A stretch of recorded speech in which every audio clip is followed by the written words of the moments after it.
Hey everyone, it's Gabby, and I am your host for this LTABFLA 2021 virtual preliminary bout. So it's hard to imagine that an entire year has passed since the first ever virtual LTABFLA festival, but here we are again, back in Zoom and ready for our students to set this space on fire with their powerful original stories. However, just like last year, the world may be different now, and at the Jason Taylor Foundation, our belief in your voice, your story, and in this beautiful Blue Apple community is as strong as it's ever been. Of course, we urge every one of you here on this bout, on YouTube, or wherever you are out there to continue to support each other as well. We know how emotional it can be to spit your truth on this stage, so poets, coaches, friends, and family, please check in on each other after each performance. Send those texts, FaceTime each other to make sure you continue to have the same love that you would if you were all in the same theater together. Okay, so what is LTABFLA? Inspired by the Poetry Festival hosted and created by the Young Chicago Authors, LTABFLA is the largest youth poetry festival in the state, featuring hundreds of youth poets from nearly 30 different schools from Homestead up to Jacksonville, all competing for the championship title. A poetry slam is a competition at which poets perform their original work and are judged by members of the community. 5 judges have volunteered their time to be here today. They have been instructed to score the poems on a scale of 0 to 10 based on content, originality, and performance. A poem that gets a 0 should be the worst poem you've ever heard. It actually sets the whole art form back 100 years. A score of 10 is for the most amazing, unbelievably brilliant poem ever written. Of the 5 scores, we drop the high and drop the low and add the 3 in the middle, giving the poet a highest potential total score of a 30. Poets get 3 minutes plus a 10-second grace period to read each poem. If you go over time, points will be deducted from your total score. Time starts at the poet's first utterance after announcing their name in school. This will be a 5-round bout. Given the continued importance of social distancing, we have again adapted our bout format to ensure the safety of our students and educators. As a result, 3 of those 5 rounds must be individual poems, and teams have the option to send up as many as 2 collaborative pieces during the bout as well. These collaborative pieces can feature anywhere from 2 to 4 poets each. Now, while we all recognize that this is a competition, please remember that the point is not the points, the point is the poetry. Everyone in this room and out there on YouTube should be supporting each other, meeting new people, and continuing to build up this unique and beautiful community that you are all a part of. And make sure you clap and snap and like it up for all poets, not just those from your school. With that, LTABFLA is a safe space. No profanity, racist, homophobic, gender biased, or otherwise derogatory language allowed. Violation of this rule will result in deductions as determined by the bout managers. Also, no props, costumes, and musical accompaniment, just you and your words. So I don't believe our judges are back yet, but in the meantime, we will listen to some sick tunes from DJ Preach.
those of you just tuning in, we are waiting for our judges to get back, and then we will get started as soon as possible.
So again, for those of you just joining us, we are waiting for our judges, and then we'll get started as quickly as possible.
right, y'all. Our judges are coming in.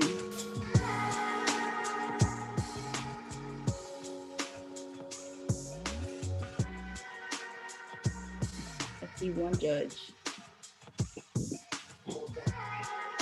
Oh, two judges.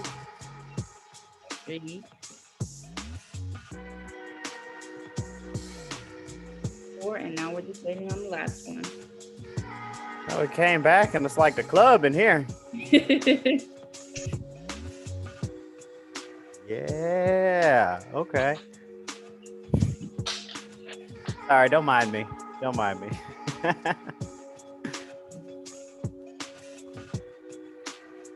Love your energy, by the way. I appreciate that. We're just waiting for one last judge, I believe. And there he is. That was awesome. So now we can meet the 5 wonderful people who have this huge responsibility today. The judges. You guys should be super nice because who knows how we're going to feel about them once we start to hear these scores.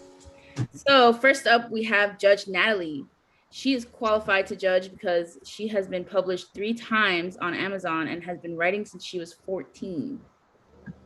That's incredible. Thank you. Next up, we have Judge Charmaine, who is a middle school language arts teacher, so she sees poetry quite a bit. Next up, we have Judge Jason, who is an editor and content creator and is also the son of an English teacher. He says he has been edited many times. Haven't we all? Up next is Judge Sivak, I think. Did I get it right? Okay, cool. Who is a content creator, musician, songwriter, you name it, he's created it. Loves the art form and does hip hop, which is a form of poetry. Snaps for that. And our last judge, but certainly not least, is Judge Chris, and he's qualified because Epiphany said so. What better qualification can you get than that? So, with that said, audience, please remember that even though this is a virtual bout and we can't see all of your beautiful faces in front of us, it is your job to be as responsive as possible, and here's how. If you're feeling something you hear, you can click those likes on YouTube, post your comments and emojis, all to show love to that poet. Performance poetry is about communication and exchange. Remember to shout out your favorite poet or line on social media. If you aren't already following Blue Apple Poetry on Twitter or Instagram, do so right now. That's BLUAPPLEPOETRY. And we're stamping everything with hashtag LTABFLA. Of course, please remember that the poets who are performing today have worked very hard to be here. So please give them your love and encouragement in any way you can, especially during these times of social distancing. Finally, the point is not the points. The point is the poetry. So today we will be hearing from the following competing teams: Cooper City High School, Nova High School, Homestead Senior High School, and Cypress Bay High School. Now, are you ready to start the slam? Just kidding. First, we have to do a sacrificial poet, which is where we sacrifice a poet to the poetry gods. Love that, don't you? So judges, this will act as a calibration for your scores to help you remain consistent throughout the bout. Please help me in welcoming our sacrificial poet. Make a lot of noise and give it up for Dion from Fort Pierce Central High School.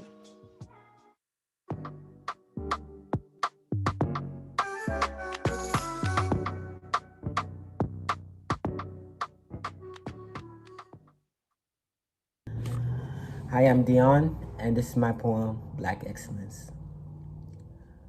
We're taught to start our essays with a grabber, a hook that dives into our sea of thought processes and lures us in to get snatched up by the writer. It can be in the form of a surprise or insider, but I'll give you a fact. As of 2015, the rate for a Black man having completed a 4-year degree was 17.2%. Let me just take time to say that we worked hard for this day, that percent would not be plausible if we traveled back 6 decades yet, I remember turning in an essay that was posted as no grade. I pursued the teacher inquiring if there was something it lacked, but eventually the instructor replied back with the introductory statement of, "Now, having read your essay, I began to wonder if indeed this work was entirely yours." We are taught not to make our argument a question, but when my eyes met my phone screen, my brain went to the directions that the segregated followed to arrive at a school of lesser education. And now that we have redirected to a course with identical stations, we still cannot make it to our final destinations. Because though a student packed with melanin can radiate an excellency so bright you have to squint so their kaleidoscope of potential can hardly be seen, they're still limited to only be perceived with the one color of their skin.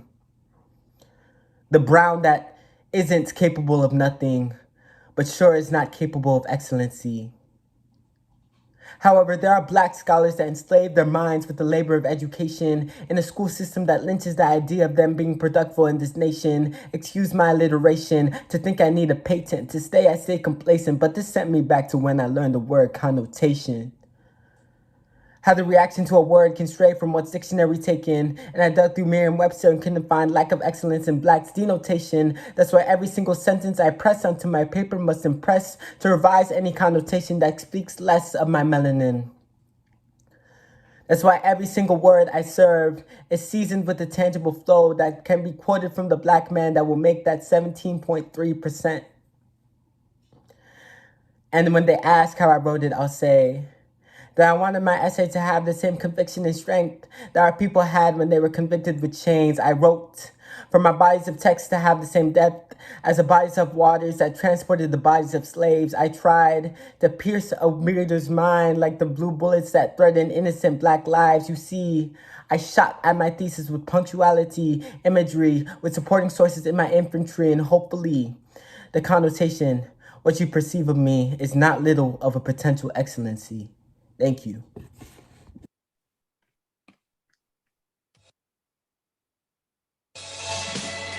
All right, all right, all right. Give it up for the poet. Give it up for the poet. All right, judges, send in your scores.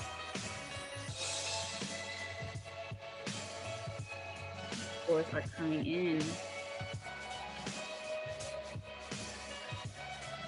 From a low to a high, we have an 8, an 8.5, an 8.5, a 9, and a 10. Give it up for the poet, not the scores. Okay, judges, are you ready to start the bout? Give me a thumbs up if you're ready. Awesome, awesome, awesome. Audience, are you ready? Poets, are you ready? Then let's get started. Let's welcome the first competing poet. I can't speak today. Let's welcome the first competing poet of the bout. Representing Cooper City High School, please give it up for Marianne.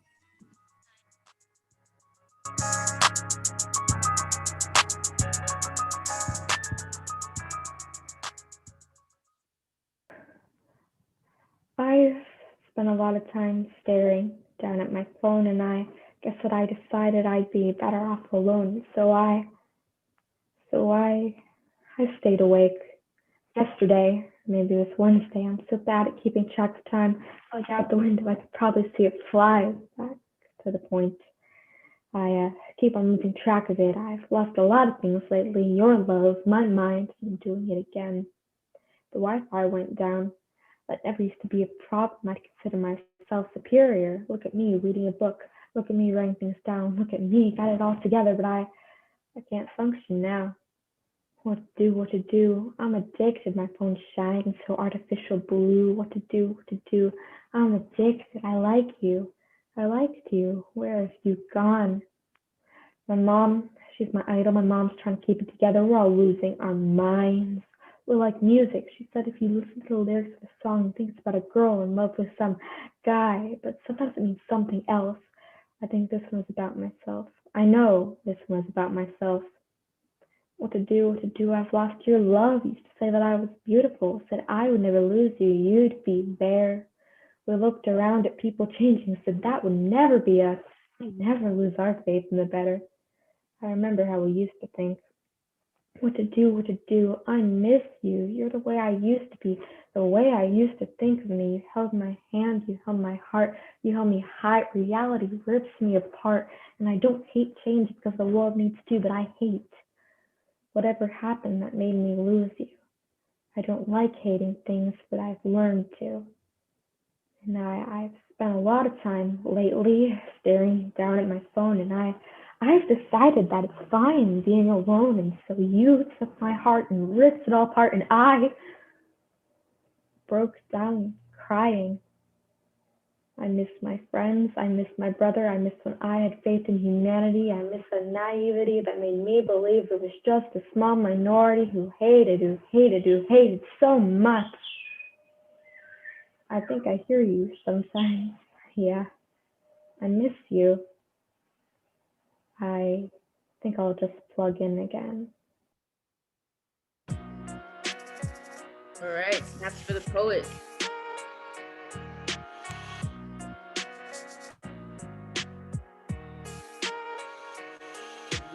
Doors.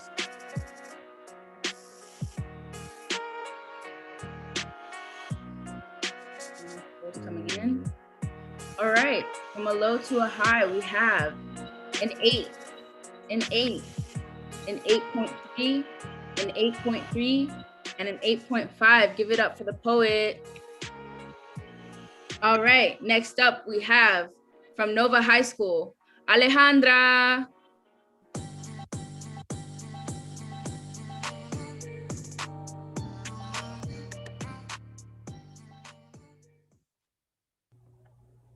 Dear whoever receives this message, it is I speaking, but I don't know how much time I have left.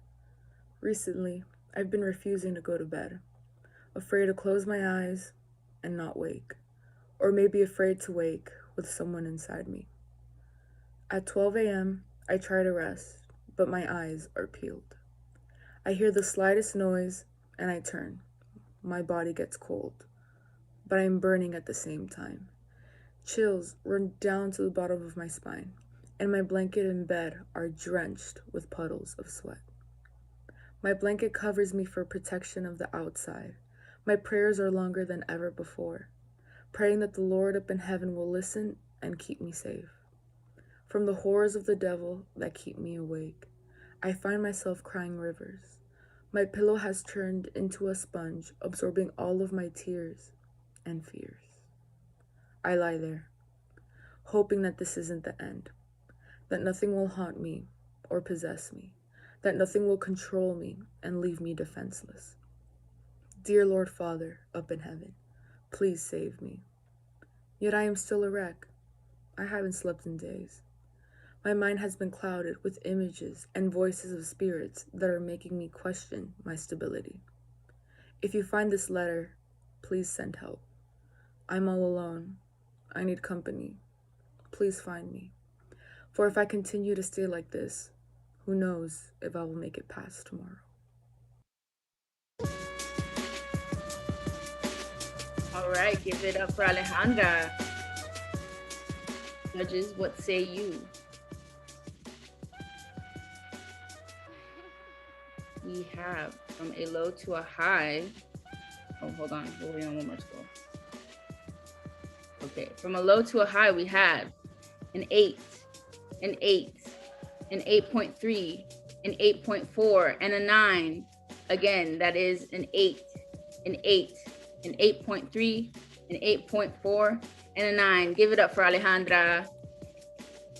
Up next, from Homestead Senior High School, we have Kayla.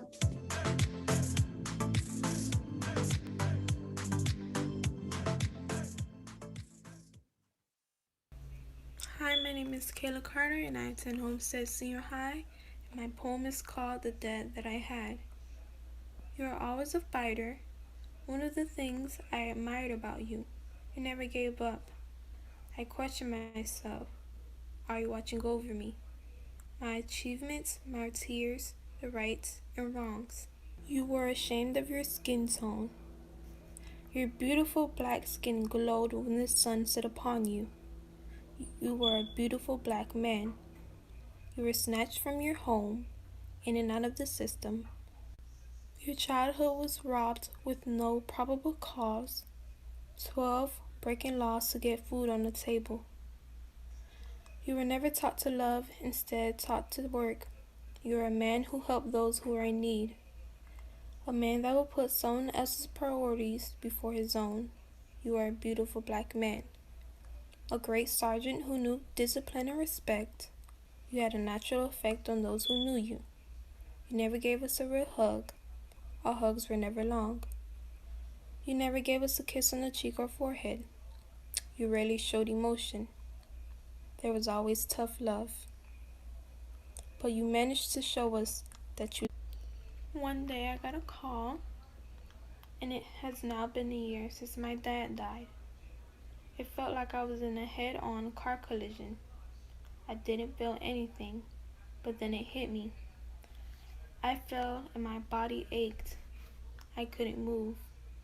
The tears kept coming. Everything went black. It was a nightmare. I watched you lay in that hospital bed, month after month, slowly deteriorate before my eyes. The room that was once bright and filled with laughter was now gloomy and quiet, so quiet that you could hear a pin drop. Your facial expressions changed from happy to depressed. Your memory was slowly fading. I was unrecognizable to you, but yet your last words were, "Where is Kayla?" You remembered me.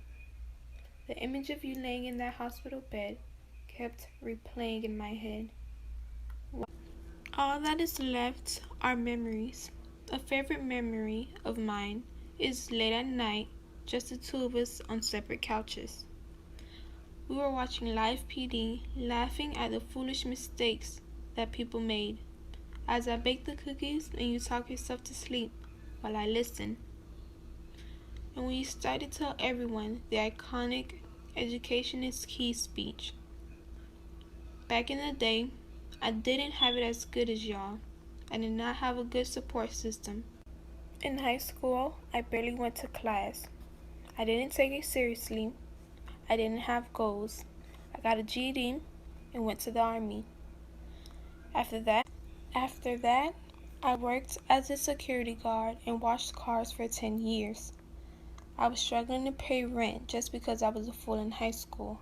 Struggling is something you do not want to worry about. You must go to college and become someone important. Make me proud.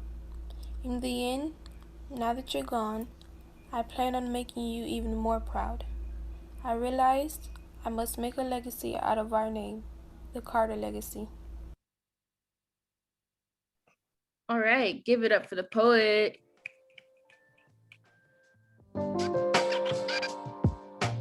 Okay, judges.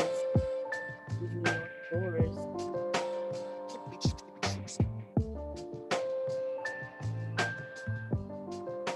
Hang on, one more score. Okay, so from a low to a high, the scores are an 8, an 8.2, an 8.3, an 8.4, and an 8.7. Again, that's an 8, an 8.2, an 8.3, an 8.4, and an 8.7. Give it up for the poet. All right, next up to close out our first round is Jasia.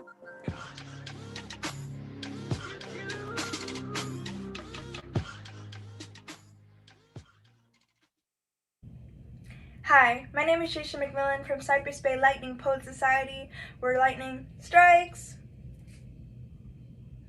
A woman walks into a bar in shoes that don't quite fit, her every move watched.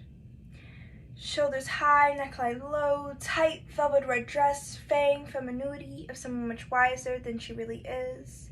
They see her. She prances across the room like prey they've just been served.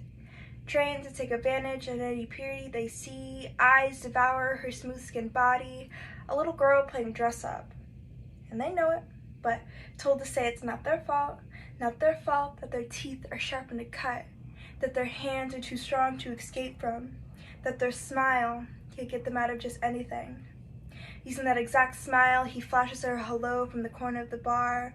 His musty smell of cigarettes reaches off of him, grabbing her, pulling her closer. He lurks further than he needs to be, asks, "Can I buy you a drink?" As if a question. Something sits in the back of her mind, a teacher, a mother. The tapping of nails tells her just alone, leave, walk away.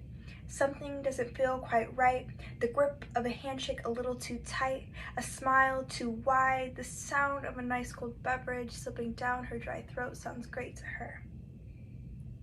Instead of listening to her loud subconscious, she agrees, cluelessly, as if jumping straight into his arms. Someone lost their daughter tonight, not just a daughter, but a friend tonight, a classmate, a role model, an acquaintance, someone who meant something in this world, someone who was going to be something in this world. Instead, a lifeless body, cold and blue, purple bruise, a body no longer reaching out for adulthood with blood pumping through her veins, the curiosity of what it feels like for a man to look at you, to want you. He wanted her a little too much that night, ignoring how fragile she was. Didn't your mother ever tell you not to play with the fine china? Her porcelain is now cracked, no longer giving off beauty, but instead forgotten. Didn't even have the decency to clean her up with a dustpan. She was not made to crack. Not to be another thing the businessman needs to cover up, cover her body with wads of cash. How much is enough? Thousands of dollars, thousands of memories wasted. How you blame it on the fact you were wasted makes it okay. But it's all right. Our society will continue making things like this okay until we start hearing the silence and holding the accused. Thank you. Give it up for the poet. All right, judges, what say you? We got scores going in. We're waiting on 2 judges. One more judge. All right. So from a low to a high, we have an 8.8, a 9, a 9, a 9, and a 9.4. Again, that is an 8.8, a 9, a 9, a 9, and a 9.4. Give it up for the poet. All right. Next up, round 2. So let's get started with Shirley from Nova High School.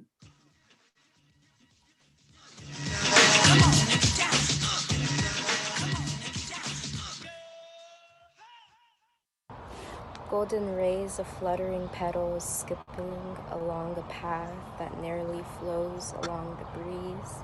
As Mother Nature whispers, laughter is heard, animals scatter, and as they do, trees whistle a tune.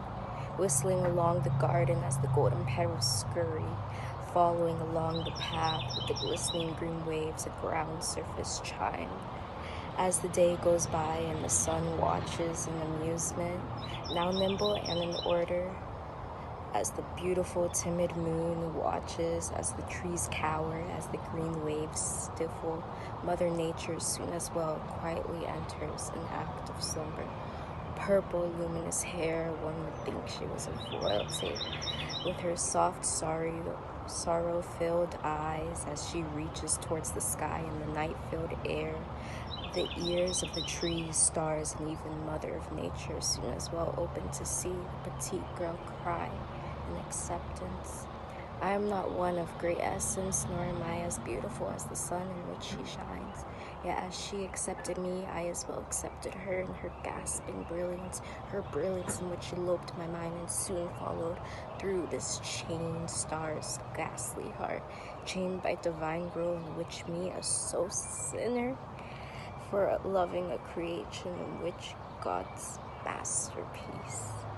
I fear not that I lay down my life as you, Mother Nature, in an act of slumber, not for time to listen, but in time for my so shining goddess to quietly return with less suffocating gazes and a lesser punishment in this so-called harmonious world. Reaching out, she lets out a gasp and kneels down in the rippling water. As she does, the water cries, soon following the stars, trees, and even the wind, hearing its weeping tune. And as this goes on, Mother Nature, with her green, minty, fresh silk hair and golden petal crown, wipes the starry maiden's weeping tears, and surrounding her heart, you truly are a foolish, naive star, in which God even himself left you to your so-called tale of love, for not pity but amazement at how you even calling your soul beautiful and not as shining as much as she and the rest of us here watch you as we silently awaken, still holding your hand, and safe keep your heart as well, put you under divine rest. With the end of such, the flowers twirl in a prayer as the petite girl smiles, soaking up in the water's tears, entering an act of slumber in which Mother Nature crystallizes her heart. She soon lets out a gasp of the clear fate. May God pity you. All right, give it up for the poet. All right, judges. And yours.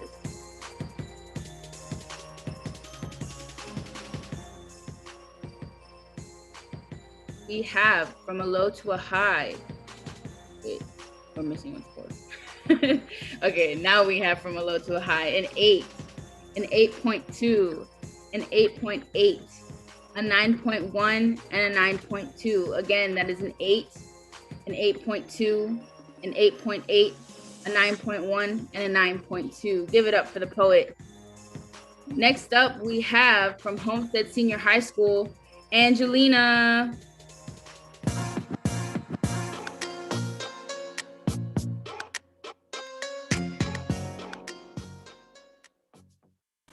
Hi, I'm Angelina Melendez. I'm a sophomore at Homestead Senior High, and my poem is called The 609. My city sounds like siren anxiety. Red and blue lights shining through my window at night. It sounds like rattling crusty crab traps splashing into the bay. It sounds like my little brothers and sisters not getting their way.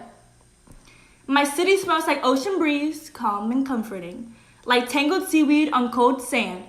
My city smells like chocolate funnel cake on powdered, sugared hands. My city tastes like sofrito, but not from the can, the kind that's fresh off the sizzling pan. My city tastes like secondhand smoke as I run across the Caesar floor, slot machines twinkling, asking for more. My city looks like early morning fog as I wait for the 5:05. My city looks like sun bouncing off hotel windows way up in the sky, and boardwalk full of shoobies who forgot the SPF. My city looks like socks with sandals, which really looks a mess. My city feels like sand stuck in the creases between my toes. It feels like Corobro, soft serve dripping down my arm. My city feels like adrenaline that never slows, from the tops of roller coasters to the go-karts below. My city is never selfish. Though I take it for granted, it always comes back. For every painful sunburn, there's a carnival at the racetrack. Seashells and seagulls, Venner Avenue vagabonds, screaming horns and streaming kids. My city sounds like mayhem. It sounds like spring break and beach bums. My city sounds like mayhem. Most of all, it's my city. All right, give it up for the poet. I like that, dude. Let's say you.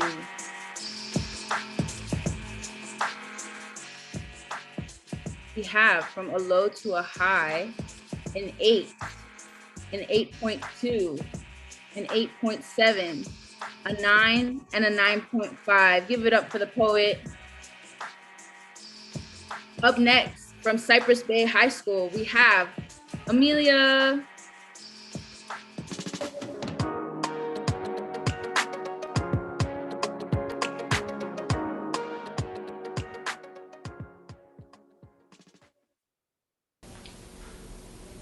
It's real hot in hell. That's what they'll tell you when your flowers bloom without a ring on your pretty little finger. That's what they'll tell you when you try and explain that love is love is love, but what is love when you have to pick and choose whom you give it to? That's what they'll tell you when your tongue is not submissive to theirs. Their abusive commands is not something that you stand for, but the second you open your mouth to shield yourself, you're playing with fire. You see, some of us like to play with fire. We love the burn of self-contentment that swirls around our fingertips and feel not an ounce of shame for it. Some of us have grown up watching the world throw rocks at us from their glass houses simply because our existence makes them uncomfortable. It's real hot in hell when I don't sculpt my life around their ideals, when I don't feel sorry for my actions, when I act on my own heart, when I live my life as my mama taught me, free of the world's shackles. If it's so hot in hell, then call me Helen Heels, because I wield my flame in my own hands. My plot line is not your land to build on or chain up. If it's so hot in hell, then watch me drown in the flickers. Watch me turn my head quicker than you can try and put out the embers I've ignited. The embers of my own choices. I keep my candles tame so as to not affect you, yet you still find pleasure in cooling my burning coals, my soul, my body.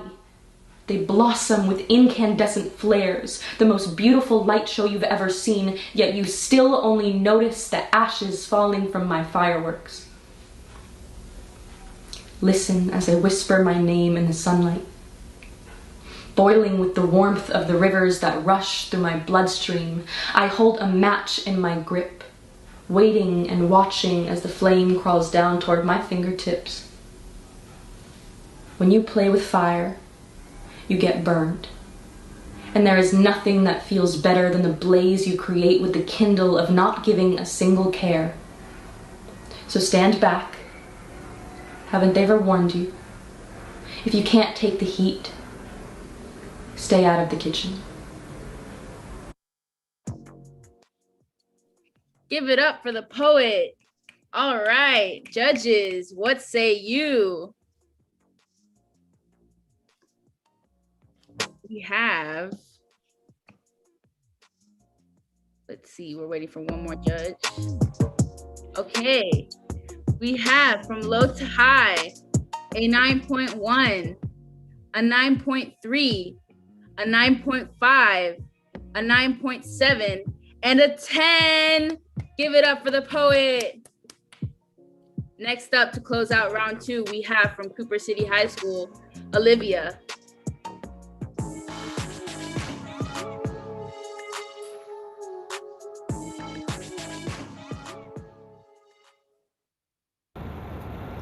My name is Olivia Ramicha. I am from Cooper City High School. Dear Diary, good morning. It's another day of melted moments blending together in a smoothie of classes and catastrophes in my corner of the room where I stare at you for hours. I'm sorry I can't tell you what happened yesterday or today, and I don't know if I wrote to you last week, but last week was my birthday, and I'm almost 17, but that can't be. I was just 15 2 months ago. What was I saying?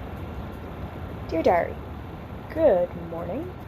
I had English today, wrote poems in our journal, stilted and unnatural and not what I write to you. My fingers on the keys don't dance like they should, where once were concertos is elevator music. Cut from a cardboard, but it's enough to float, so it'll have to do.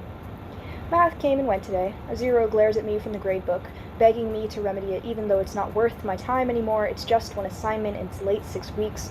For lunch, I have a meal of equations and essays, food forgotten on the kitchen counter as my alarm shrieks at me to get to my next class and reminding me that I haven't eaten in 12 hours. It's okay, because I say so. My stomach doesn't even hurt that much. Plain toast during study hall. Watch the empty faces flick on screen for roll call. I think I've met them before, but I can't be sure. They probably think of me the same. Work to the bell and then some. The assignment lists like a hydra, regrowing as I cut it down. I'll take a break. Tonight I'll stop working. Tonight I'll rest. Tonight I never liked science. Is my excuse for the rainbow of scores adorning my screen. If my grades are slipping, I do my best to ignore it, pretend these are normal and maybe they'll go away. And there's a test on Monday. If my eyelids are getting heavier, well, that's okay, because I'll rest when my work is done, whenever the assignments stop flowing and the alarm stops ringing in my head, stops hurting. Maybe I'll take a nap when it's over. So I guess I'll sleep when I'm dead, 6 feet under the world's biggest blanket, wrapped in the promise of rest, today, tomorrow, and always. How much longer could it be? Another day, another class, another A, another passing grade that keeps me going because I can live off scores and toasts if I try hard enough. Lectures about potential ring in my ears reminding me that I'm better than this. I'm better than late assignments. I'm better than failed tests. I'm better than half-baked, half-written essays. I should be embarrassed to turn them in. But whatever spark my teacher saw is buried and dead and over and gone. I think it'll fizzle out tomorrow. It's fine. It's fine. And everything is fine, and it'll all be okay if I just make it to next week, and next week is tomorrow, but tomorrow is test day, and it's test day. It's Monday. I think I'll fizzle out today. I think I'll fizzle out today. All right, give it up for the poet. Judges, what say you? Okay, scores coming in. We have from a low to a high, a 7.2, an 8, an 8.3, an 8.8, and a 9. Give it up for the poet. All right, starting off round 3, we have from Homestead Senior High School, Rebecca.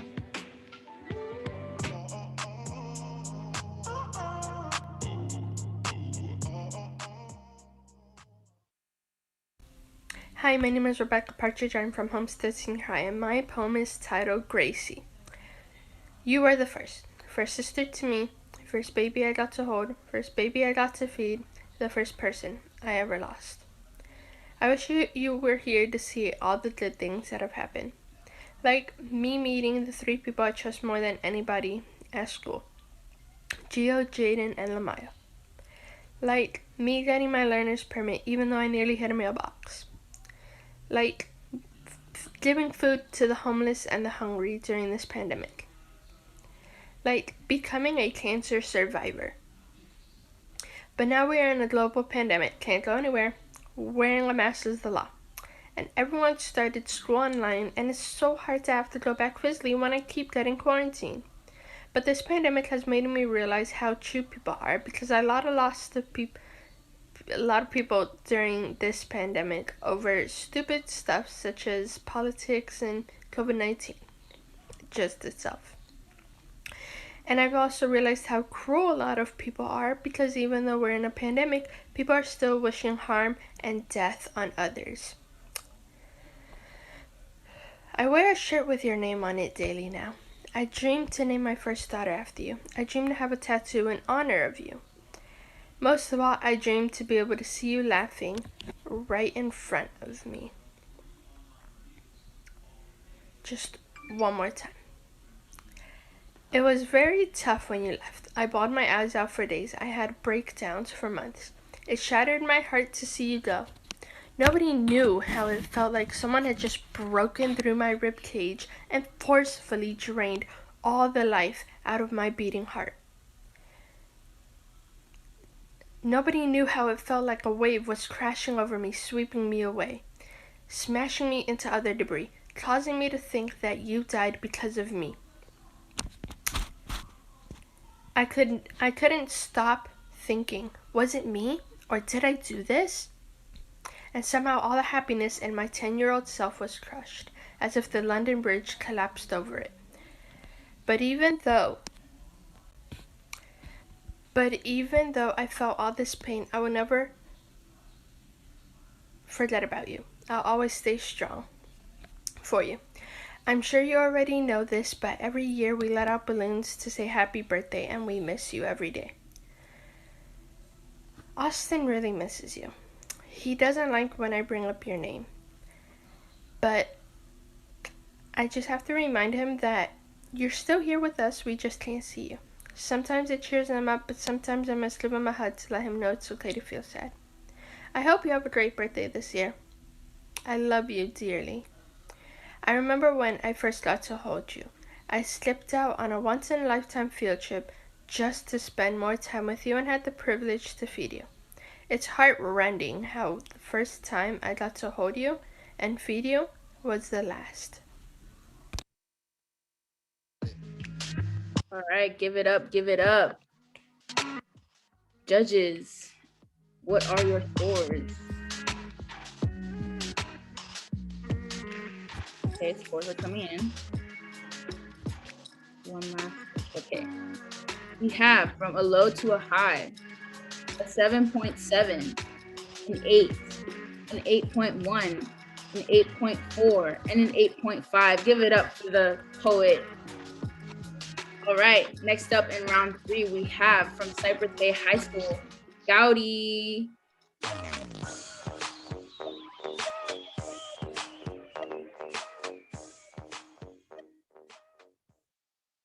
Hi, my name is Gowdy Abhinanda, and I'm from Cypress Bay High School. It only took 232 years. 232 years since our government began for a Black Asian American woman to become the Vice President of the United States of America. How I'd never imagined someone that looked like me with my skin, my heritage becoming Madame Vice President. It only took 232 years for a game made for and by white men to finally take in a woman, a strong Black woman, strong Asian American woman, a woman with convictions and opinions to take her steps in the White House. The White House built by the backs of your ancestors, the ancestors who she's making proud today, watching her do what they could never do, watching her pave the way for a new wave, for the people to become who they were meant to be. But this story, 232 years later, didn't come without its trailblazers. 1952, Charlotta Bass ran in a race for vice president. A Black woman who refused to stay in a cage. She would not remain silent. She would not accept defeat without running. Indeed, she ran for herself, ran for her ancestors, ran to prove that she could run, that other Black and brown girls could too, that girls had a right to be heard. And so she ran like the wind, but the world wasn't ready for her speed. They could not keep pace, so the people waited. 1969, as the world watched the revolution, we were met with the new resolution with Shirley Chisholm, the first Black woman to serve in Congress, pressured to stay within the white lines of her lane, but little did they know she could not be tamed. She was unbought and unbossed, only allowing women to step into her office, Black and brown women to allow them to speak, have their voices echo in the house of their oppressors, never again imprisoned, for they'd arisen above their derision. She didn't wait for the world to turn with a revolution. She instead made one. 1972, running for president of the United States, told to step down for a man, any man, just not a woman, not a Black woman. They still weren't ready yet. But she was tired of waiting, and so she ran against the odds, knowing she'd never lose because Black girls could see her stride and take pride that they could be leaders too. It only took 232 years for us to realize this idea, this fact that Black, brown women can run, can lead a nation with her power and prowess, make what's justice for some, justice for all, a nation of hope, one not marred by division, but one where we sprint toward the finish line of equality with precision, where little Black and brown girls know it's okay for them to take the lead. And this is just the first step of the millions we're going to take. All right, give it up for Gowdy. All right, judges, send me your scores. We have from a low to a high, a 9.3, a 9.4, a 9.4, a 9.5, and a 9.7. Give it up for the poet. Next up from Cooper City High School, we have Noi. Here we go, yo. Here we go, yo. So what's the scenario? Here we go, yo. Here we go, yo. Welcome to the land of the rich, where the ambitious and poor are less than accepted. Here they look, they selected, they ditch the ones who like to feel respected. Welcome to the home of the warriors, the bravely wounded soldiers who have never fought through financial stress. Welcome to the successful side of life, my friends. You thought that here your work will end? It does. Here they disrespect the respected. Instead of sitting at a restricted office all day, the men get to drink cocktails with highly paid models. Instead of finding ways to make more money, the women get to bond over champagne bottles. Instead of staying safe at home, the citizens get to travel with luxury, while they're tweeting hashtag stay safe from their phones and relaxing on beaches like nobody's watching. Unfortunately for us, the middle-class servants, we're forced to place our trust in those who can't be trusted. We're forced to live our lives in the medium-rare suburbs while the rich look at us intensely disgusted. We must bow down to these stars, believe in them like they're our gods, because if we instill enough hope in them, they'll assist us in defeating the odds. Luckily, a select few have answered our prayers. They've offered their support. It's nice to see these people have formed so many layers out of fear of going to court. We've gained the help of the environmentalists who care about saving their dollars. To them, research isn't a prerequisite because they're already scholars.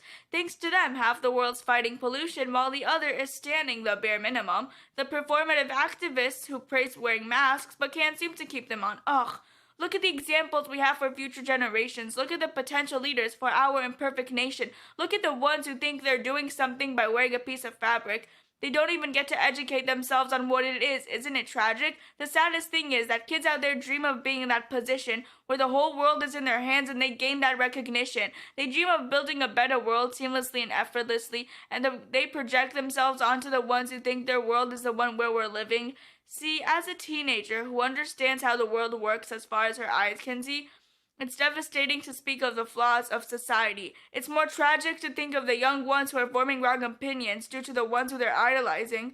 Thank the world it's not too late before their actions start traumatizing.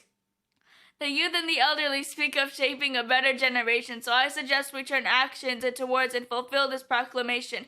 With time and with caution, we will dispose of these precautions, and the young will lead the land of success while the elder will sit and watch them. Of course, they'll take credibility like they always do. Society will accept that like it always does, but only the youth know what is true. They'll know they did a great thing for a great cause. All right, give it up for the poet. All right, judges. We have from a low to a high, a 7.5, an 8.6, an 8.6, a 9.2, and a 10. Give it up for the poet. Now our last poet of the third round is Kayla from Nova High School.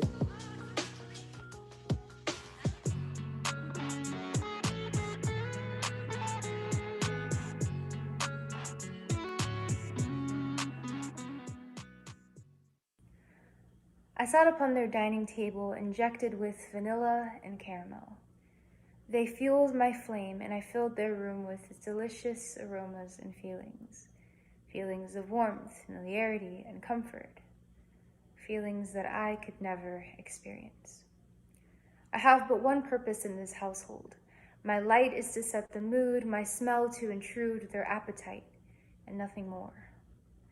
I yearn to burn and earn their appraisal just as my sea breeze scented friends do. There have been many before me, and I'm sure there will be plenty after. Presently, I exist with more dread and sorrow than a mere mood setter, air freshener, or simple light should.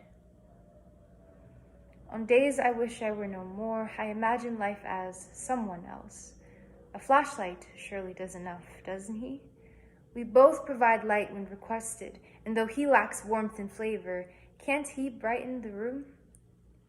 Or maybe I'd be better off as a diffuser, abundant flavors, constantly changing, setting moods through flavorsome fragrances. And though she lacks warmth and light, can't she foster a welcoming climate? Or maybe I'd be better off as a heater, controlling the temperature of the room and lacing love with fervor. Can't he bring comfort? Truth be told, no one can do all that I do. My convenience goes hand in hand with responsibility, and though I loathe my current environment, I wouldn't change. You see, I die a little with each match, but nothing else matches this infatuation. The wax which forms me awaits the wick's ignition. That is my ambition. I have no right to dream of candy perfume, lamps, lanterns, and even sauna rooms. At the very least, melting away for the Mr. and Mrs. dinner is better than sitting on this lonely dining table. Thank you. All right, give it up for the poet. Okay, judges, what say you?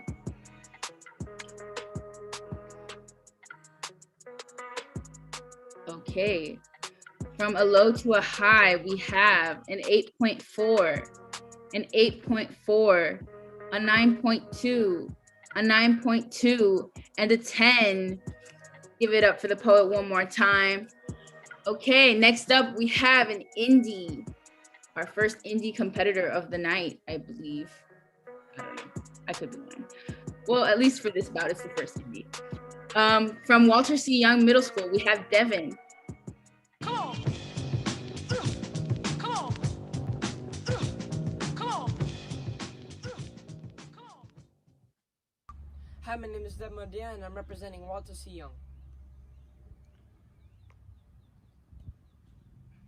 I went camping the other day, and on the first night, my dad and I went out at midnight and laid down onto the grass. And as soon as we looked up, we saw the most amazing thing ever. My first shooting star. Here were my wishes for humanity. Starlight, star bright, first star I see tonight. I wish I may, I wish I might, wish upon a star tonight. That the world was kind and the world was clean, that we would all be humane beings. That humans were all colorblind, we wouldn't see the darkest black or the brightest white, and we wouldn't believe one color's wrong or one color's right. That the nation wasn't divided by party, because some people are left and others are right.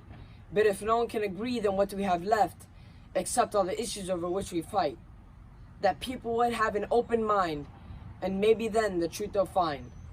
That people would have common sense, and not allow decisions to be ruled by the Senate. That this president would set a precedent and choose the needs of the country first, because choices made out of greed are always the worst. That we would change education for the youth, so that they can know the real truth. That counties wouldn't test as much, and that we'd have healthier food for lunch. That charter schools would be private run as promised, instead of feeding all public school funds, and for the school board not to be thought of as dishonest.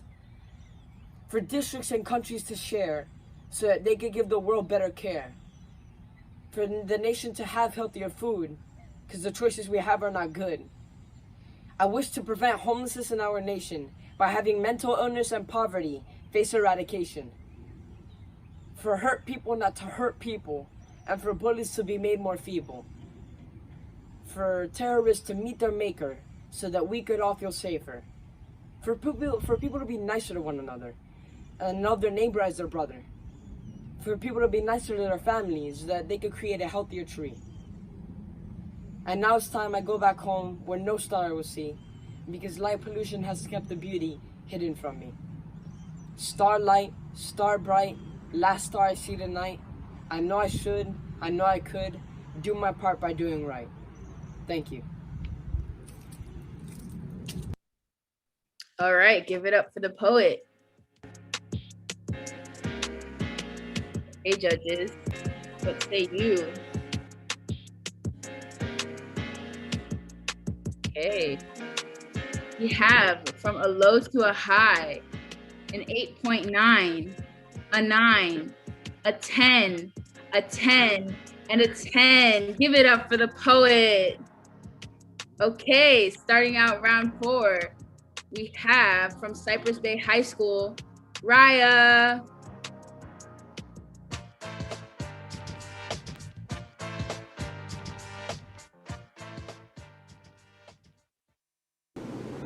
Hi, I'm Raya, and I'll be repping Cypress Bay's Lightning Poet Society, where lightning strikes. Sometimes I stare at this body that doesn't seem to be quite mine. Light brown eyes and a mischievous grin exactly like my father's, sleek short black hair like my mother's, eyesight as withered as my brother's, and a cute button nose to match my sister's. Every aspect of me rendered unoriginal, stolen. Because sometimes I do think these copied and pasted hands are anything but mine. That they are remnants of my nannies, calloused from years of rolling out roti dough. These photocopied hands were torn from my great-grandfathers, split from hacking away at fields of sugarcane. So sometimes I cannot help but think that I am undeserving of these hands, of this body already weary from years of sweat and toil that I've never known. So I am on the run, a crook who stole something she had no right to touch. You who cannot tell broadleaf thyme from basil, you who cannot stand to taste sweet Julie mangoes, you with 2 left feet, how can you be West Indian, Indo-Caribbean, and not know how to dance? How dare you wear this brown suit of skin? How dare you call it your own? Prop up your feet on a golden throne while you eat food you've never even learned how to make. Take the slang you've never understood and call it your vernacular while you mimic your auntie's native tongue for laughs. You are a caricature of Guyana, a misshapen trace of its famous shores. Don't you understand that you are the anchor weighing the ship down? The con artist granted access to the VIP room, the actor who hasn't fully mastered the role they are expected to play, who still needs to write their lines on their palm. When I say everything about this robbery feels wrong, I mean this suit is expensive, and I don't even know how to utilize the gifts I have stolen. I mean, I don't have the riches I need right now to pay up, so I have no choice but to spend the rest of my life trying to work off this debt to my family. Put some elbow grease into learning every recipe, the traditional dances. I should know the actual meaning behind the holidays we celebrate. It's taken me a while to see, but I've inherited an obligation to this culture that will always be a part of me, stolen or not. Sometimes when I feel most like a criminal, my father tells me I was named after his favorite auntie, who he treasured with all of his heart, who gifted him with a love for anything from cassava to grapefruit, taught him everything she knew. Rymani Ali was her name. Rymani Ali, forgive me, because while I may shudder under that weight, I, Raya, will raise up my culture as reparations, and I will rise with it. All right, give it up, give it up. Okay, judges, what say you?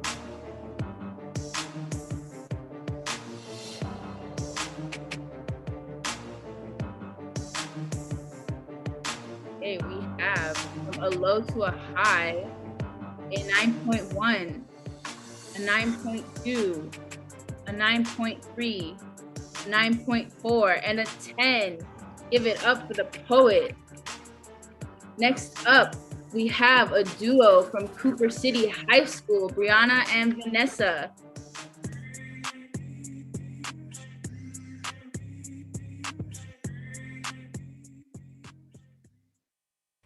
Hi, my name is Vanessa. I'm Vanessa Rocha, and we're from Cooper City High School. Athena, please do not disown me. Poseidon has left me to drown in the sea. Made up of my own misery, I'm stuck in a labyrinth of my memories. I'm counting the days, and I fear I'll never get out of this maze. I wish I could ruin Poseidon like he has me. I wish I could make him just as alone. I wish I could make his world just as cold. I was your preacher.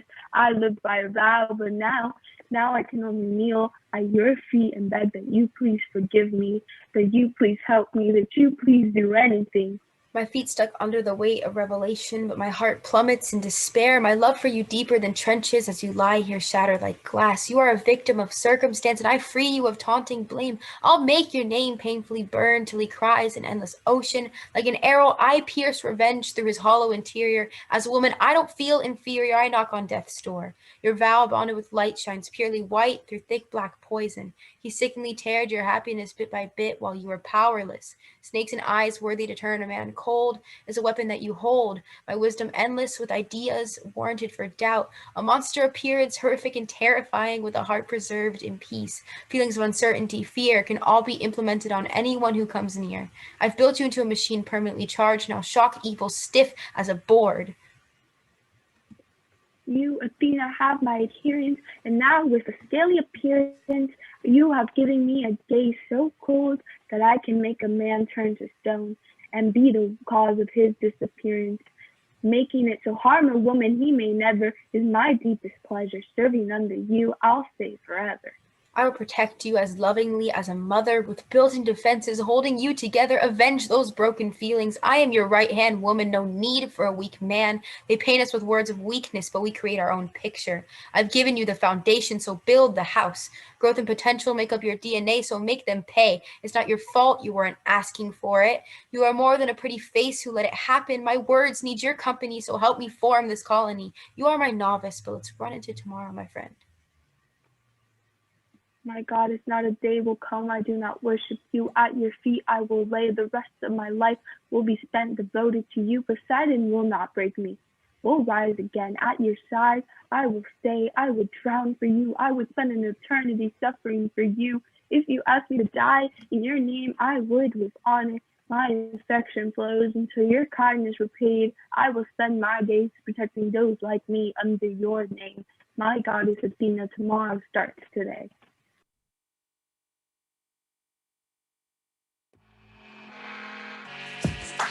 All right, give it up, give it up. Okay, judges.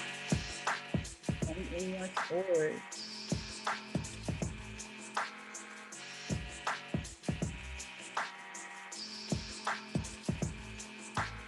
We have from a low to a high, a 7, an 8.2, an 8.2, an 8.5, and an 8.7. Give it up for the poets. Next up, from Nova High School, we have Nisha.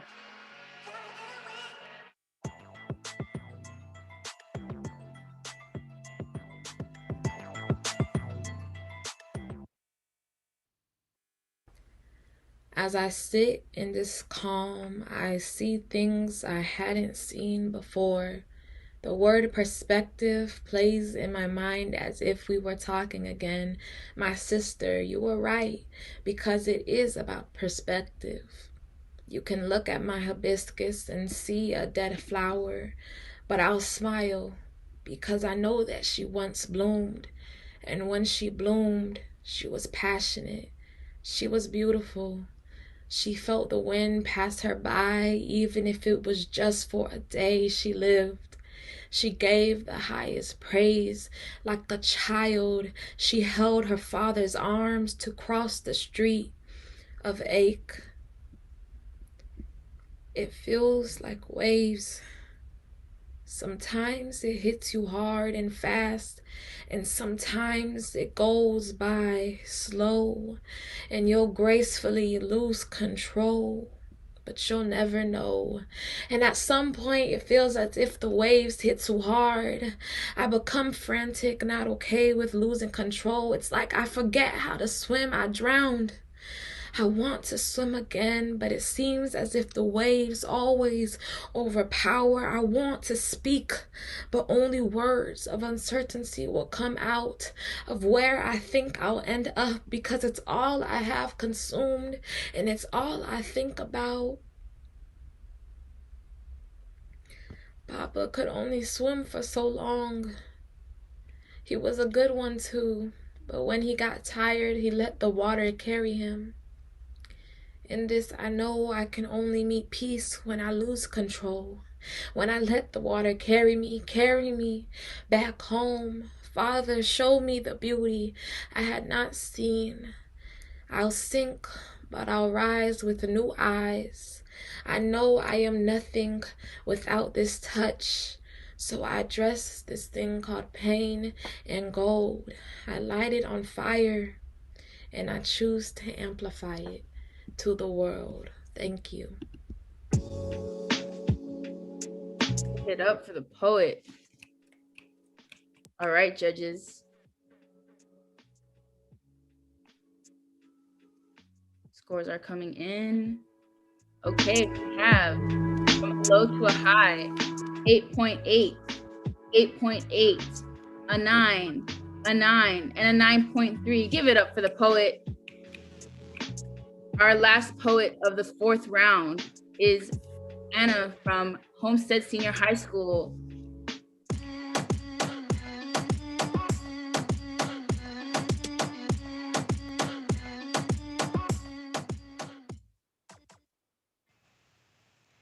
My name is Anna Cruz. I attend Homestead Senior High School, and my poem is called Bad Marriage. My constant mess of a room, of a mind, loving each other, feeding on each other's flaws. A bad marriage, together just so they aren't alone. My room adores my mind's lack of compartmentalization, my mind excited by my room's empathy and rapport. They share brokenness that they see as love, where dysfunction is the elaborate knot that ties them together, a selfish selflessness. For the room only stays because it knows the mind is too broken to fix itself.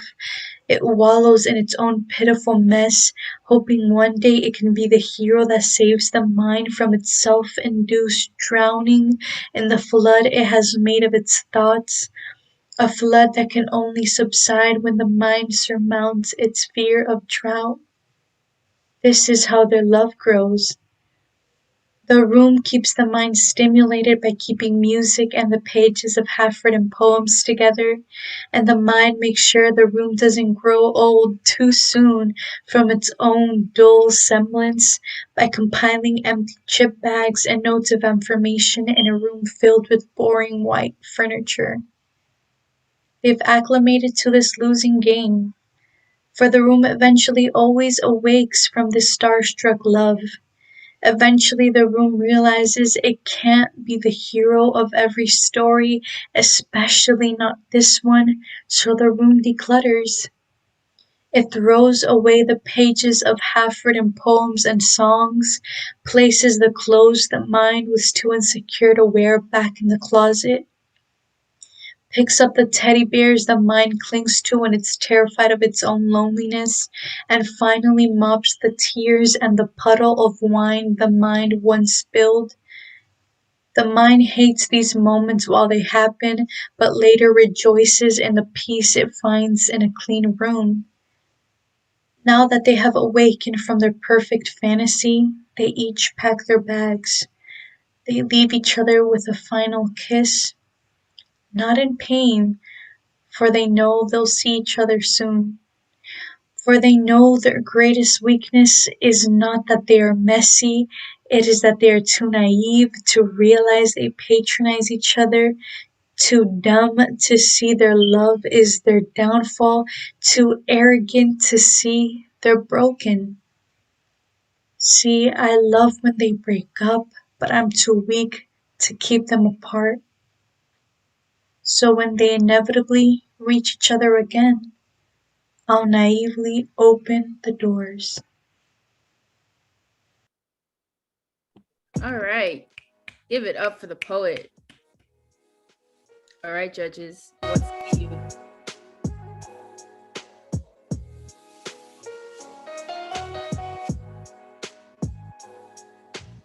From a low to a high, we have an 8, an 8, an 8.1, an 8.3, and an 8.8. Give it up for the poet one more time. All right, we're gonna take a quick break and hear from our assistant bout manager. Hey y'all. The YouTube live comment section is turned up. There are clapping emojis, flame emojis, heart emojis. One of my favorite recent comments is strong performance, nice work. Somebody said the sass. So I guess somebody was giving 2 at that time.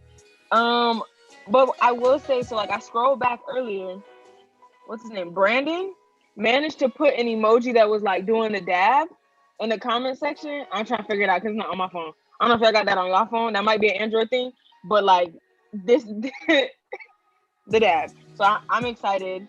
They're dancing. They're lit in the chat. One of our sponsors was eating wangs and things and said that would go great with some fire poetry. So I'm assuming he's had a pretty good night, wings and dope poetry. So they're tuned in. share with your peoples as y'all are listening to YouTube Live. Share with your friends, share with your family, get more people involved in the chat. But they are tuned in, and we're having a good time. Absolutely. Also, shout out to UKG and UPS for their support of LTABFLA, along with all of our other amazing partners in this journey. Shout out to DJ Preach, who is in charge of practically everything tech related. Shout out to our coaches, our parents, administration, our supporters. I think we should be going into the 5th round now. This is the 5th and final round. Are you excited, judges? Yes? Awesome. Okay, so starting off our 5th round, from Nova High School, we have Ashade. Gabby, can you reintroduce? It was a little broken up. It may have just been me, but I just want to make sure the poet is Sure. properly introduced. So reintroducing, from Nova High School, we have Ashade.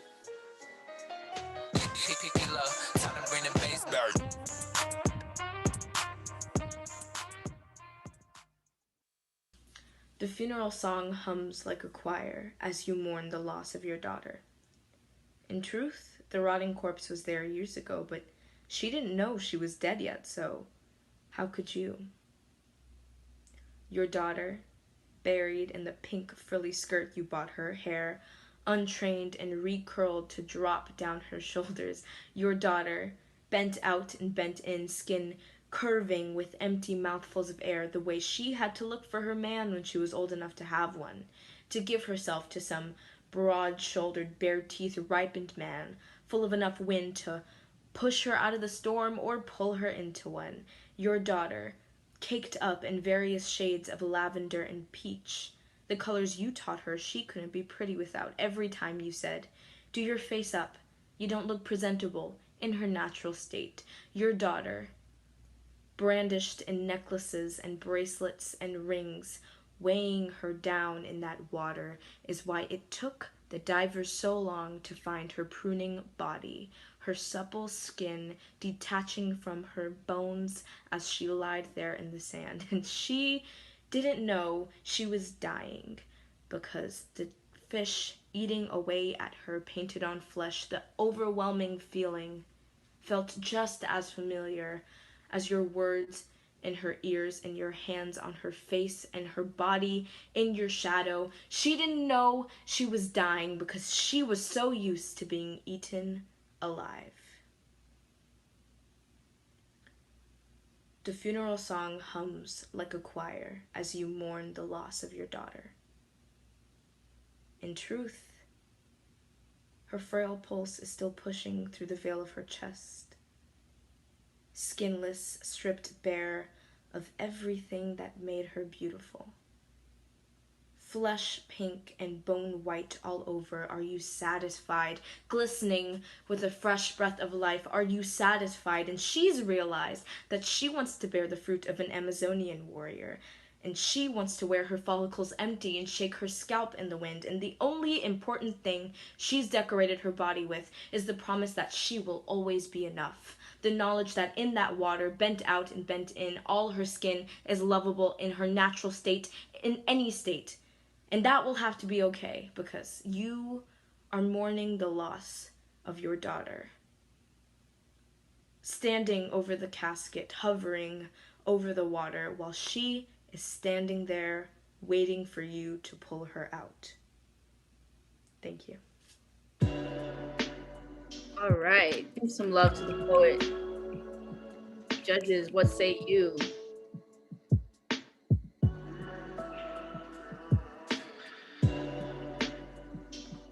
Okay, we have from a low to a high, a 9, a 9, a 9.3, a 9.4, and a 9.5. Give it up for the poet one more time. Next up, we have from Cypress Bay High School, a trio of Kathy, Ashlyn, and Amelia.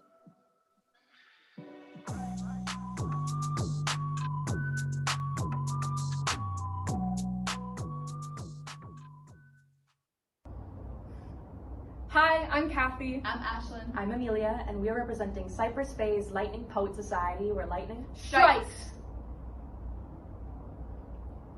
We've grown up in this arena, told to compete from the age of 5. I've known that the kids in the seats in front of me were my enemies. Mere obstacles in the way of my prize. From 8 to 3, training and speed, a question is asked, and whoever's hand is up first wins. Whoever finishes the test wins. Whoever doesn't fails. Training hard to one day defeat so-called opponents in a fight we hadn't signed up for. Didn't know what I was fighting for or why I was fighting. I was told to write my capital A's with a sharp point. Sharp enough to cut. So I could later hold blades to the throats of my peers, drawing blood with each AP. With judges spectating, I've been told to impress them. Judges who hold scorecards to our faces. And replace our experience with a grade. Individuality with the rubric. Rising above the others in the ranking. Judges who tell us we can't have a happy life until we wield a diploma, until our SAT is higher than a 1450. They tell us there's only one way out of this system, and that is to outshine, outperform. To push our way through, but education should not be a contact sport. Yet we oblige. What happens when I stand atop the limp bodies of my opponents? What will I gain when I'm scored a 4.0? What happens after that? My entire childhood molded around my ability to test, to sit down and battle my way down the paper. Fencing with my pencil, pressing the lead into the other students. What happens when the tip breaks? When we lose the strength to keep up the fight, what will happen to us? Who made this a competition? We're left with the question, do you need a cheat sheet to see that the school system is flawed? Creating wounds instead of healing them, I wonder if we could make them see what they're doing to us. But if there's a solution to this problem, one that can't be bubbled on Scantrons. I wonder if we can take education into our own hands, mold it into what we desire it to be, not the other way around. All we want is an education, fueled by a motivation to learn, not confined by the crumbling walls of this coliseum, crawling to escape before we get crushed by expectations and stress. So let us go to recess. Let us choose our lessons like we run towards our toys. Each perfect for our personalities. Let us learn like we are playing tag. Running, not to chase a grade, but for the genuine joy of moving forward. Let us push each other up like we did on the swing. Instead of pinning each other to the ground. And if we fall, it's just another chance for us to get back up and get back on that swing. Go further than the time before. Push each other to aim higher. And leave footprints on the clouds. At recess, there's no limit. No rubric. No formula. So please, let us go outside. All right, give it up for the poets. All right, judges, what say you?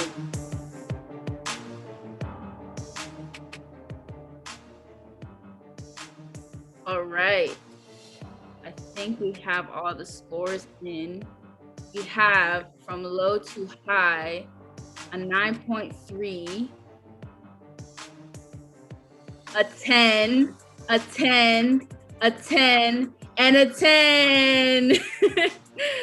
Shout outs to the poets. All right. Coming up next from Cooper City High School, we have a quad. Madeline, Vanessa, Eva, and Olivia.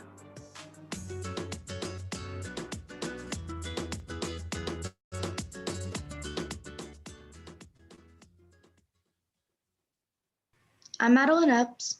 I'm Eva Suarez. I'm Vanessa Rocha. And I'm Olivia Rumicha. We are from Cooper City High School. How can you be gone? I just saw you yesterday, or was it last week? It doesn't even matter. You vanished like a ghost, but I can't feel your presence haunting me. I don't know why I feel tears pricking my eyes. We weren't anything special anyways. And yet you're out of my grasp, even though you were never truly in it in the first place. Why am I shaking? This bizarre feeling of bundled nerves is really bothering me. There's no way I can be devastated over a mere stranger, or were we more than that? Why can't I just think straight? You are definitely a mutual of mine. Yeah, I'll go with that. Besides, when I wake up tomorrow, you'll be there in the same spot as always, flashing your usual pearly smile. Not that I can remember exactly what it looked like, but you'll be there. Never even wanted a chance to get to know me or even care about me. It's all your fault. It didn't have to be this way. I will not apologize for anything. You never even wanted a chance to show me that you wanted this. No, I don't need help. Why would you even say that? You always push me away like this.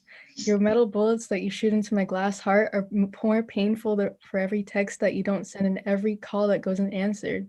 To you, I'm a poltergeist, a ghost that's been haunting you for years, and the only way you'll sense my presence is to be your nightmare. You treated me like an extra on your show when we could have ran the show together, but you didn't want that. All you wanted were the things I gave you: the title, the reason to brag about something. Newsflash, I'm not your trophy, I'm not your servant, I'm a human just like you. You are gonna regret everything just like I did. I was the foundation, weak and unstable, so you fell under. Like pulling a trigger, I made you cold and lifeless till you drifted astray. Downfall, misfortune, it all leads to me. I'm overthinking. I'll wake up tomorrow and you'll still be there. Why am I shaking? Stupid. Even my body screams like sirens that I'm the cause. I should have laid out my love like toys in a toy box, easy for you to see. If I called you every day, I could hold you again, right? No, it's true. I could have if I dipped my words into my glass of emotions, then every moment won't be laced with bitter evidence pointing towards me. It's my fault that care slipped the grasp of your mind. I'm a guilty hypocrite, unworthy of asking for care when all I know is your beautiful name. You never got a chance to get to know me or care about me. I wouldn't either if I was you. I didn't give you an irresistible reason to keep me out of the trash pile. I'm the cause, like a stereotypical fairy tale. I fit into the same recurring part, all ending with me as the blood-soaked sinner in a sea of white. My favorite photo of us is from Halloween. Holding each other close, covered head to toe in costume, our faces grinning in a picture of pure delight yet artificial, like the candy bars we pilfered from porches, surface level and shallow, nothing but a cheap cosmetic to coat my face in, a coat of face paint to wipe off at the end of the night. Part of me thinks that's what you were to me. I couldn't tell you your favorite color with a gun to my head. I want to say it was blue. Blue like the princess dress you wore in the photo, fitted like a glove declaring you royalty, and here I am still the fool on the sidelines, watching from afar like you were a glimmering star on the TV and not someone real. You never felt real to me, and yet with you gone, I still feel your absence in the empty space in this year's picture, a gap so small you don't notice if you don't look. I never looked, yet here I am haunted by a ghost so dear to me. Your memory howling in the dark to be seen, but still I looked right through you. You could have been a trick of the light for all I cared. Now that I've came down to earth, maybe this is happening. A cold bucket of water doesn't shock or sting me as much as this, but it's happening. I just hope you can appreciate my ode to someone I barely knew but really cherished. This isn't me. I painted a portrait of you that only portrayed your dark side, which I now realize wasn't the full truth. You were handcuffed to a pole locked inside of a maze of nothing but my own emotions. Please forgive me. You're the whole package. I was just the wrong address. I'm sorry. The blame burns my skin. I'm scared of the heat. I'm scared of the monstrous feelings eating away at me. I've dug myself into a deserving hole, but now I feel I'm worthy of light. I knew you. I loved you. I'm ready to move on now. All right, give it up for the poets.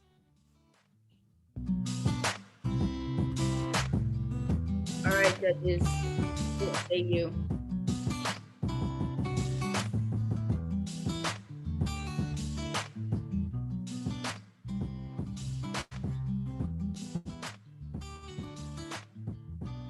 We have from a low to a high.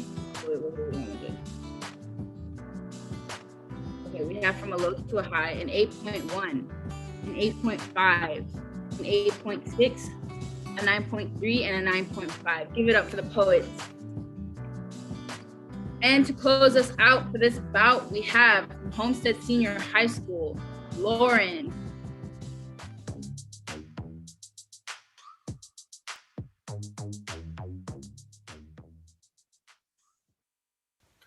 Hello, my name is Lauren Castanera. I attend Homestead Senior High School, and my poem is entitled, I Wonder.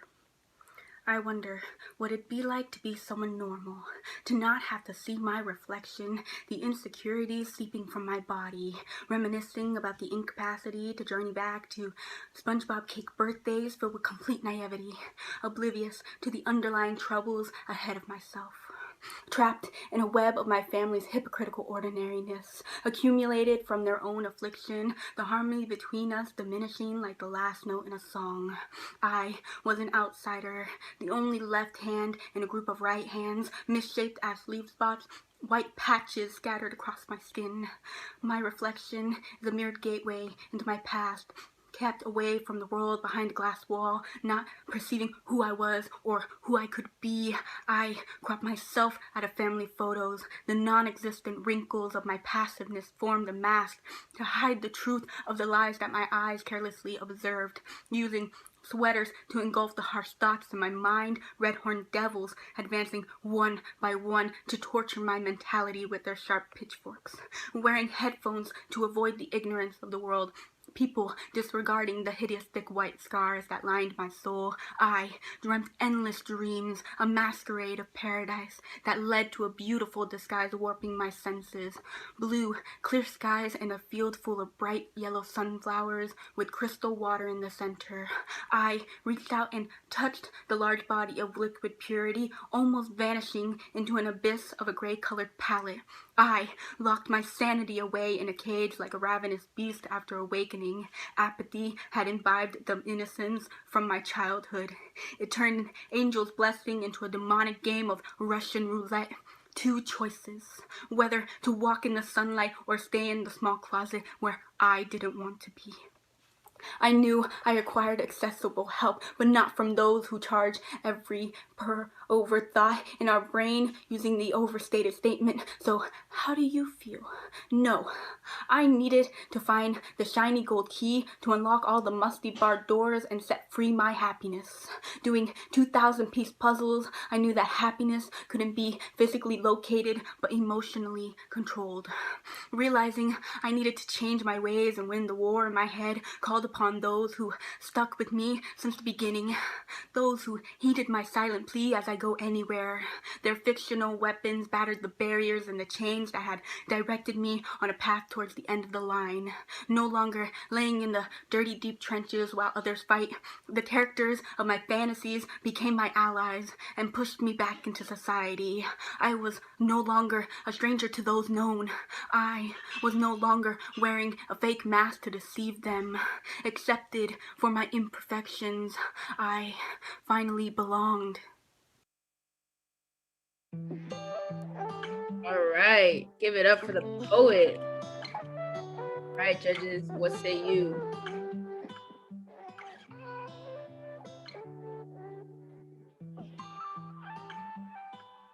Okay, we have from a low to a high, an 8, an 8.3, an 8.4, an 8.4, and an 8.5. Give it up for the poet one last time. And that concludes Bout 8 of LTABFLA.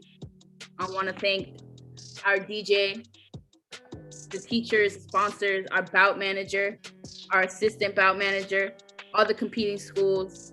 The top 16 participating schools that advance to semifinals will be held on Saturday, April 10th. So don't forget about that. Assistant bout manager, you got something you want to say? Yeah, I want to say thank you to you for being an amazing host. Oh. That's it. Thank you.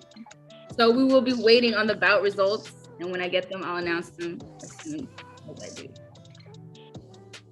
Ooh. Judges, how are we feeling? Good? Was that fun for you? Yeah? You guys had a good time? That's awesome. I'm glad.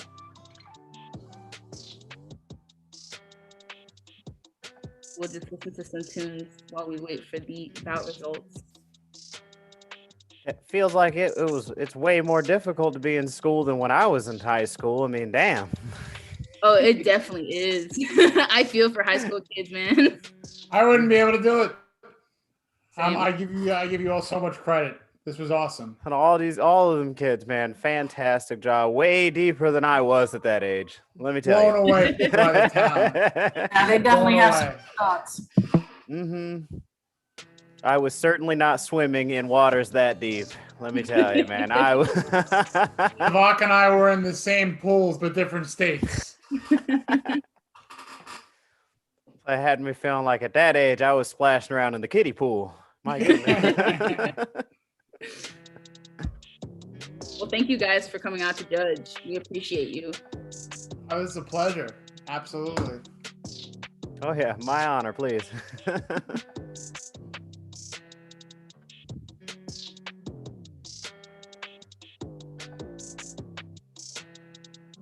Ooh, this is groovy. Like I said, don't mind me.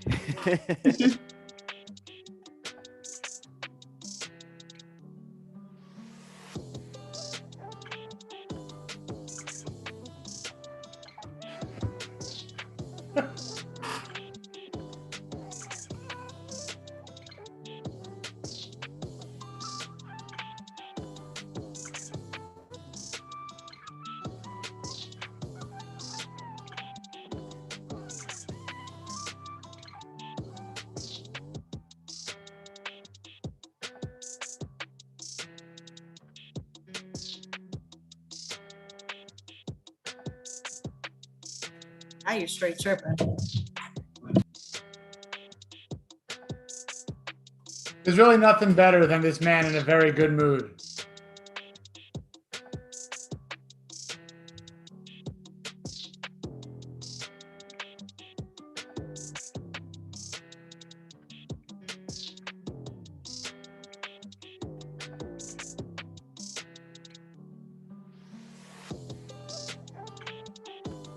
So did we ever get the word on it? Did anybody figure out where the where that dab emoji is? I'm very interested. I personally have no idea, but no luck, Epiphany? None? I'm gonna go check our YouTube live comments right now to see if Brandon can tell us where we can find that. Awesome. I'm dabless on my phone. I am too, and I'm very upset about it. I would like to dab. Jason, little did you know, the power to dab has been inside you all along. My 9-year-old, he loves to dab. I'm not hip enough, apparently. all right, y'all, I got final rankings. Okay. So we have in 4th place, Homestead Senior High School. Give it up for Homestead Senior High School. All right. In 3rd place, we have Cooper City High School. Give it up for Cooper City. Now, once I announce 2nd place, you're gonna know who's 1st place. So I might just like, no, I'm just kidding.